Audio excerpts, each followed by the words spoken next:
अस्सलाम वालेकुम दोस्तों, क्या हाल चाल है। बात करेंगे वो तमाम दोस्त अहबाब जिन्होंने कोरोना का टेस्ट का टाइम पूछा था कि ओमान एंट्री के लिए कोरोना का टेस्ट 48 घंटे पहले करवाना है या 72 घंटे। तो सबसे पहली बात सबसे पहले बताई जाएगी कि फ़्लाइट टाइम से पहले 72 घंटे जो है उस दौरान आपने टेस्ट करवाना है। ऐसा नहीं है कि 48 घंटे जितने भी लोग ओमान में आना चाहते हैं वो आने से पहले जो है उनका जो फ़्लाइट टाइम है उससे पीछे 72 घंटे काउंट करें और उस दौरान जो है कोरोना का टेस्ट करवाएं। और फ़्लाइट टाइम से पहले एयरपोर्ट जाने से पहले जैसे ही आपको यानी अगर 72 घंटे पहले करवाते हैं, 48 घंटे पहले करवाते हैं कभी भी, तो जैसे ही आपको रिज़ल्ट मिलेगा आपने अपना डाटा जो है वो ई मुशर्रिफ के ऊपर अपडेट कर लेना है। और ई मुशर्रिफ के ऊपर आपने क्या अपडेट करना होता है, वैक्सीन का certificate sorry for that, vaccine का सर्टिफिकेट, कोविड-19 का रिज़ल्ट सर्टिफिकेट और उसके बाद ट्रैवल डिटेल, फ़्लाइट डिटेल, कहाँ से कहाँ जाना है, यानी मस्कत में आना है या सलाला जाना है, ये सारा कुछ आपने अपनी ट्रैवल डिटेल जो है, फ़्लाइट डिटेल वो ऐड करना होती है। अगर आप नहीं करेंगे तो एयरपोर्ट के ऊपर जो है आपको रोका जाएगा और बल्कि एयरलाइन जो है वो आपको मेक श्योर करेगी कि आप लाजमी तौर पर अपडेट करें।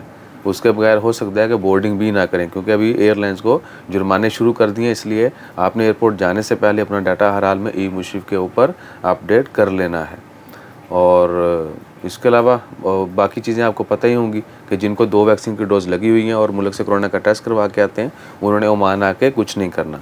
अभी तक के यही रूल है कि ओमान आके उनको कुछ नहीं करना। अगर आप चाहते हैं कि आपका कोरोना का टेस्ट ओमान एयरपोर्ट के ऊपर हो तो उसकी भी आपने पहले से अपॉइंटमेंट लेना है। और दूसरा है कि जिनको वैक्सीन नहीं लगी उनको भी आने की इजाज़त पहले थी, अभी नहीं है। अभी हर किसी के लिए 2 वैक्सीन की डोज़ लाजमी कर देंगे। पहले क्या था कि जिनको नहीं लगी वैक्सीन, 1 डोज़ लगी या एक भी नहीं लगी, उनको सॉरी फॉर दैट, उनको आने की इजाज़त है, लेकिन उनके लिए क्वारंटाइन होता था। आप आएंगे, मुल्क से भी कोरोना का टेस्ट, एयरपोर्ट के ऊपर भी कोरोना का टेस्ट, फिर क्वारंटाइन और फिर 8वें दिन फिर टेस्ट, ठीक है। लेकिन अभी जो है हर किसी के लिए 2 डोज़ लाजमी कर दी गई है। सिर्फ उनके लिए जो है इजाज़त होगी जिनको मेडिकली कोई प्रॉब्लम है, जिन्होंने वैक्सीन नहीं ली, ठीक है, वो आ सकते हैं। अदरवाइज़ सब के लिए 2 डोज़ लाजमी है। बच्चे जिनकी उम्र 18 साल से कम है उनके लिए कोरोना का टेस्ट और वैक्सीन लाजमी नहीं है। इससे ज़्यादा की उम्र के लिए ये सब कुछ लाजमी है। तो फिर भी कोई क्वेश्चन रह गया हो आपका, आप कमेंट कीजिएगा, इंशाल्लाह I will reply on that also. अपना ख्याल रखिए और हमारा ख्याल रखने के लिए लाइक शेयर सब्सक्राइब कीजिए, फॉलो कीजिए। जज़ाकल्लाह, अल्लाह हाफ़िज़।